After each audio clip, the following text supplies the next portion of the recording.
राधा स्वामी जी, गुरु प्यारी साध संगत जी, आप सभी को इस आध्यात्मिक सफर में दिल से स्वागत है।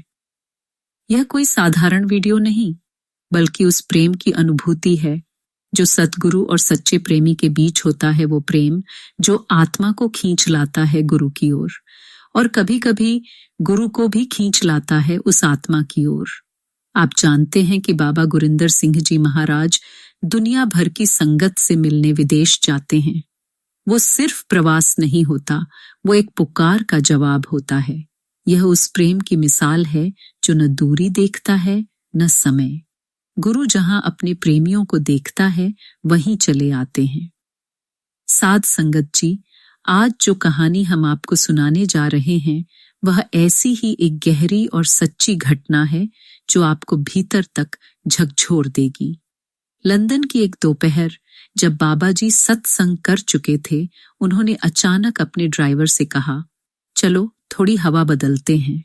कोई विशेष गंतव्य नहीं था, बस सतगुरु का दिल किसी अदृश्य खिंचाव की ओर चल पड़ा था। गाड़ी लंदन की सड़कों पर घूमती रही और फिर एक वृद्धाश्रम के सामने जाकर रुक गई। वहां बागबानी का काम चल रहा था और अचानक सभी कर्मचारी अंदर की ओर भागे। वजह? गाड़ी से उतरे बाबा जी का चेहरा उन्हें किसी बहुत ही परिचित तस्वीर से मिलता जुलता लगा। और फिर उस वृद्धाश्रम की एक अम्मा के कमरे में सब भागे। उन्होंने बाबा जी की तस्वीर दीवार पर टंगी देखी और अम्मा से बोले, अम्मा, वही बाबा जी बाहर खड़े हैं। पहले तो अम्मा ने सोचा ये तो मजाक कर रहे हैं, लेकिन जब सबने जोर देकर कहा तो अम्मा ने चश्मा लगाया, लाठी पकड़ी और बाहर चली गईं। साध संगत जी, उस वृद्ध अम्मा के सामने जब बाबा जी स्वयं खड़े थे, वो अम्मा तो जैसे रुक ही गईं। 2 बार चश्मा साफ किया, फिर भी यकीन नहीं हुआ। बाबा जी मुस्कुराते हुए बोले, अम्मा, तू रो क्यों रही है? मैं तो तेरा इंतजार कर रहा था। तू नहीं आई तो मैं ही तेरे पास आ गया। ऐसे पलों को शब्दों में नहीं बांधा जा सकता। यह मुलाकात सिर्फ एक दर्शन नहीं था, यह उस आत्मा की सच्ची कमाई का पुरस्कार था। अम्मा रोज भजन सिमरन करती थीं और भीतर से अपने गुरु को महसूस करती थीं, पर मन की आंखें तसल्ली चाहती थीं कि एक बार बाहर से भी उन्हें देख लें। गाड़ी में वापस लौटते समय बाबा जी के चेहरे पर एक अनोखा तेज था। ड्राइवर साहब ने देखा पर रोक ना सके और पूछ ही लिया, बाबा जी, क्या बात है? आज आपके चेहरे की रोशनी और बढ़ गई। बाबा जी मुस्कुराए और बोले, बेटा, जब गुरु किसी ऐसी आत्मा को देखता है जो भीतर सच्ची लगन से जुड़ी हो, तो उसका आनंद खुद गुरु के चेहरे पर छलक पड़ता है। ये अम्मा कोई साधारण आत्मा नहीं थी। वह उम्र और शरीर की सीमाओं में बंधी जरूर थीं, लेकिन आत्मा से, मालिक से जुड़ी हुई थीं। और यही बात बाबा जी ने भी कही, कमाई वाली आत्माएं जहां भी हों, मुझे अच्छी लगती हैं। साध संगत जी, अब हम आपको एक ऐसी सच्ची घटना सुनाने जा रहे हैं जो साबित कर देती है कि गुरु सिर्फ नाम लेकर सत्संग में ही नहीं मिलते, वो तो कभी भी, कहीं भी अपने प्रेमी को थाम लेते हैं। 80 के दशक की बात है। एक दक्षिण भारतीय व्यक्ति ने उत्तर भारत की तीर्थ यात्रा का संकल्प लिया। वह अमरनाथ पहुंचा।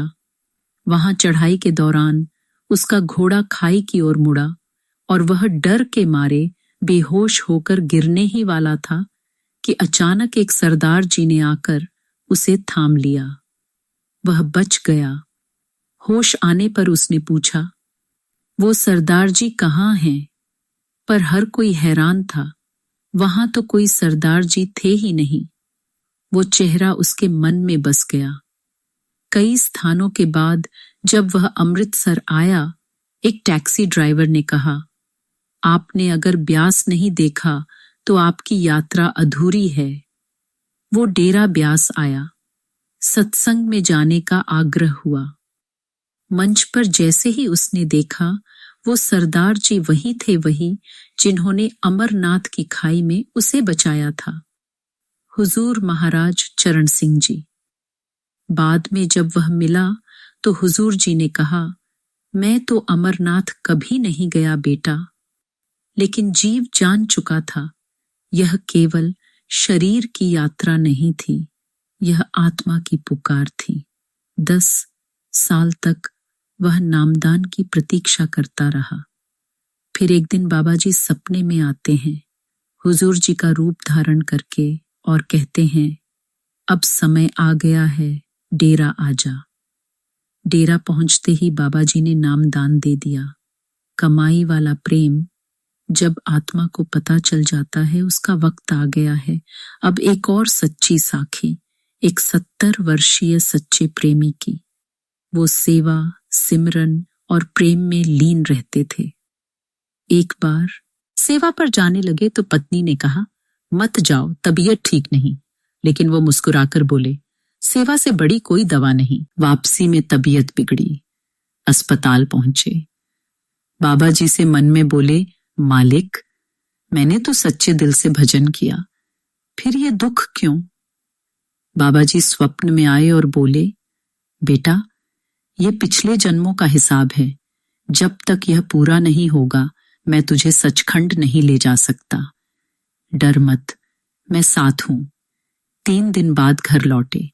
पत्नी से बोले, मुझे यहीं जाना है, बाबा जी यहीं लेने आएंगे। प्रसाद के दाने चाय में डाले और बोले, बाबा जी 5 मिनट में आ रहे हैं। और कुछ ही पलों में उन्होंने शरीर त्याग दिया। पत्नी ने कहा, कोई नहीं रोएगा, मेरे पति सचखंड चले गए। साध संगत जी, गुरु कोई साधारण इंसान नहीं होता, वो शक्ति है जो हर जीव की पुकार सुनता है।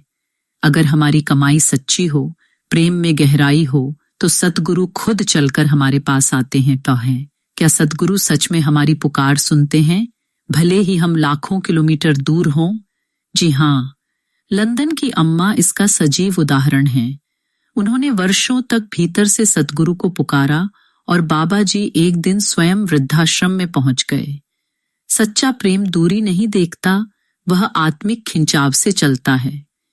क्या सच्चा सिमरन गुरु को खींच लाता है? बाबा जी ने खुद कहा, कमाई वाली आत्माएं जहां भी हों वहां जाना अच्छा लगता है। वृद्ध अम्मा की भक्ति ऐसी थी कि बाबा जी को स्वयं उनके दर्शन के लिए जाना पड़ा। हर रोज का सच्चा सिमरन एक दिन गुरु को खींच लाता है। जब हमें कठिनाई आती है तो क्या यह हमारी भक्ति पर सवाल है? नहीं, बाबा जी ने कहा, ये कष्ट पिछले जन्मों के हिसाब की अंतिम किस्तें होती हैं। जब तक हिसाब पूरा नहीं होगा, गुरु रूह को मुक्त नहीं कर सकते। मुश्किलें हमारी भक्ति का इम्तिहान नहीं, बल्कि मुक्त होने का माध्यम होती हैं। क्या गुरु हमें मृत्यु से भी बचा सकते हैं? गुरु शारीरिक मृत्यु से नहीं, बल्कि आत्मिक मृत्यु से बचाते हैं। जैसे अमरनाथ में खाई में गिरते समय हुजूर जी ने रूप बदलकर प्रेमी की रक्षा की, क्योंकि उस आत्मा का सफर अभी बाकी था। जब समय न हो तो सतगुरु खुद पकड़ लेते हैं। क्या गुरु के वचन समय बदलने पर भी निभते हैं? हाँ, हुजूर जी ने उस दक्षिण भारतीय व्यक्ति से वादा किया था। सालों बाद वह वे पगे आधा बाबा जी ने निभाया। गुरु शरीर नहीं, वचन होता है। वचन कभी नहीं टूटता। कैसे पता चले कि हमारी आत्मा की कमाई सच्ची है? जब मृत्यु का समय भी डर का नहीं, शांति और संतोष का समय लगे। जैसे 70 वर्षीय प्रेमी आत्मा को पता चल गया था, बाबा जी 5 मिनट में आने वाले हैं। जब गुरु की प्रतीक्षा मृत्यु से भी प्यारी लगने लगे, समझो कमाई सच्ची है। क्या सतगुरु सपनों में मार्गदर्शन देते हैं? हाँ, जब हजारों मील दूर रहने वाला प्रेमी उलझता है तो सतगुरु कभी सपनों में आकर राह दिखा देते हैं। जैसे बाबा जी ने हुजूर जी का रूप लेकर उस आत्मा को बुलाया। सपने कभी कभी सिर्फ मन के खेल नहीं होते, वे रूह की पुकार का जवाब होते हैं। क्या सेवा बीमारी से बढ़कर दवा हो सकती है? सच्चे प्रेमी के लिए सेवा ही सबसे बड़ी दवा है। जब 70 साल के बुजुर्ग प्रेमी सेवा पर निकले, उन्होंने कहा, यह तकलीफें आती जाती रहती हैं, पर सेवा रुकनी नहीं चाहिए। जब सेवा प्राथमिक हो जाए तो शरीर की तकलीफ भी छोटी लगती है। अगर ये साखियां आपके हृदय को छू गई हों तो वीडियो को लाइक करें, शेयर करें और कमेंट में राधा स्वामी जरूर लिखें। राधा स्वामी जी।